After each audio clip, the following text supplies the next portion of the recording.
लोग एकदम तैयार हैं कि एनडीए के पक्ष में मतदान करने के लिए।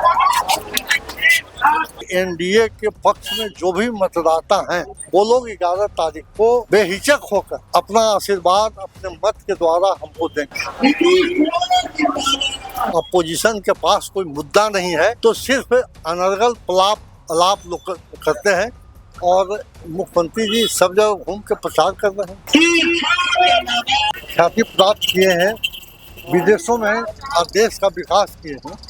इन सब बातों का प्रभाव ग्रामीण जनता के निचले स्तर तक पहुंच चुका है। हैदराबाद का और तेजी से विकास हो, इतना विकास हो जनता की यहाँ के लोग सब खुशहाल हों। हमारे साथ जो नेता हैं आदरणीय नरेंद्र मोदी और आदरणीय नीतीश कुमार जी, ये दोनों का इतना ज़्यादा प्रभाव है, काम से इतना लोग खुश हैं जनता कि हमको उसका कोई फर्क नहीं पड़ रहा है। जब तक चुनाव हो नहीं जाता है, मतदान नहीं खत्म होता है, तब तक पूरा परिश्रम और प्रयास करना चाहिए। जनता के बीच में जाके अपनी उपलब्धियों को बताना चाहिए। इस वक्त जहानाबाद विधानसभा क्षेत्र में है, जहां जेडीयू एनडीए के प्रत्याशी है चंदेश्वर प्रसाद चंद्रवंशी। वो इस वक्त जनसंपर्क कर रहे हैं, सांसद भी रहे हैं और इस बार पार्टी ने इनको विधानसभा टिकट देकर मैदान उतारा है। सर, आप तो यहाँ से सांसद भी रहे हैं, विधायकी का चुनाव लड़ रहे हैं, जनसंपर्क अब तक का कैसा है एक्सपीरियंस? अब तक का एक्सपीरियंस कैसा है, क्योंकि आप एमपी भी रहे हैं और विधानसभा का चुनाव लड़ रहे हैं, जनसंपर्क कर रहे हैं, अनुभव कैसा है अब तक का प्रचार प्रसार का? देखिए, बहुत बढ़िया अनुभव है और हम तो चूंकि एमपी भी रहे तो उस समय हम रहे क्षेत्र में और अभी भी हम बाजार क्षेत्र में घूम रहे हैं। जितना भी ग्रामीण क्षेत्रों में हम घूमे हैं तो हमको तो यही लगता है कि आदरणीय मुख्यमंत्री जी जो काम किए हैं 20 वर्षों में और आदरणीय प्रधानमंत्री नरेंद्र मोदी जी जो ख्याति प्राप्त किए हैं, विदेशों में और देश का विकास किए हैं, इन सब बातों का प्रभाव ग्रामीण जनता के निचले स्तर तक पहुंच चुका है और लोगों में इतना उत्साह है कि लोग काफ़ी उत्साहित हैं और लोग एकदम तैयार हैं कि एनडीए के पक्ष में मतदान करने के लिए। सामने जो है वो कितनी बड़ी चुनौती आप मानते हैं उनको, क्योंकि जगदीश शर्मा के बेटे हैं? देखिए, चुनौती तो है, इसमें कोई दुमत नहीं है। वो भी एक सधे हुए राजनीतिज्ञ हैं और उनसे हमको चुनाव लड़ना है, लेकिन हमारे साथ जो नेता हैं आदरणीय नरेंद्र मोदी और आदरणीय नीतीश कुमार जी, ये दोनों का इतना ज़्यादा प्रभाव है, काम से इतना लोग खुश हैं जनता कि हमको उसका कोई फर्क नहीं पड़ रहा है और हम आश्वस्त हैं कि एनडीए के पक्ष में जो भी मतदाता हैं वो लोग 11 तारीख को बेहिचक होकर अपना आशीर्वाद अपने मत के द्वारा हमको देंगे।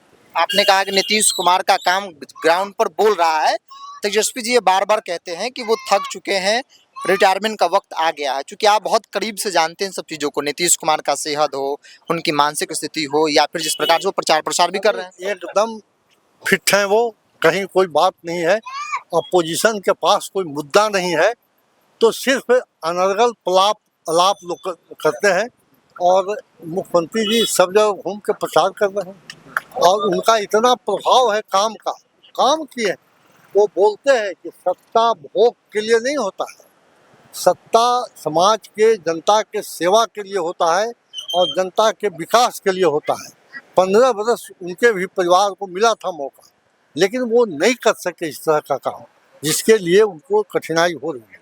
जहानाबाद में अभी क्या लगता है आपको कि क्या करने की जरूरत भी है, बदलाव क्या करना चाहिए, क्योंकि कुछ चीजें तो बची जाती हैं? जहानाबाद में ही नहीं, पूरे बिहार में बड़े जितने भी काम थे करीब हो चुके हैं। जो उससे भी बड़े काम हैं उसको करने के लिए आदरणीय नीतीश कुमार कित संकल्पित है। वो कहते हैं कि बिहार को हम उस ऊंचाई पर ले जाना चाहते हैं जिस ऊंचाई से कोई चाहे भी बाद में कि हम इसको नीचे लाएं, नहीं ला सकते। उनका विजन यह है।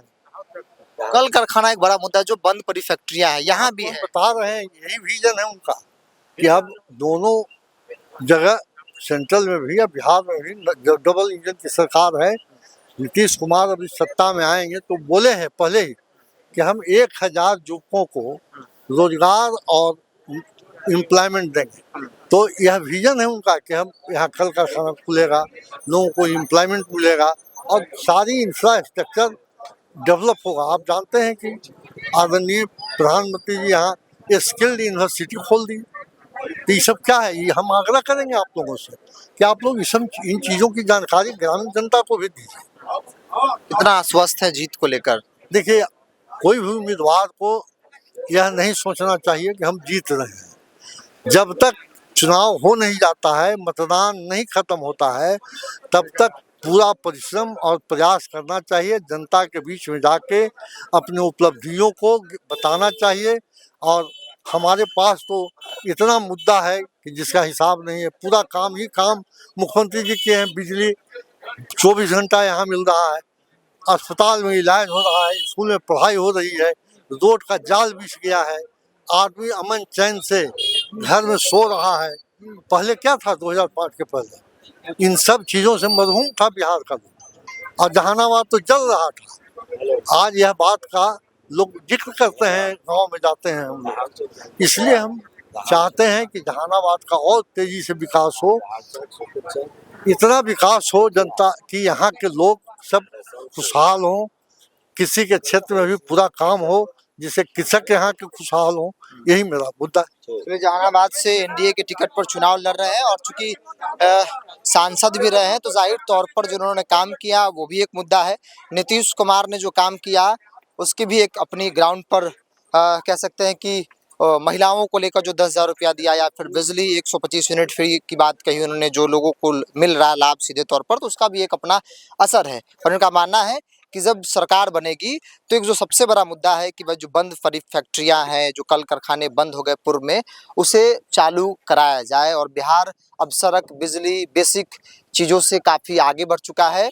आगे काम करना और इसलिए नीतीश कुमार को पुनः मुख्यमंत्री बनाना है और इसलिए भी जहानाबाद जीतना जरूरी है। बहरहाल इस पूरी रिपोर्ट में इतना ही। बहुत बहुत धन्यवाद।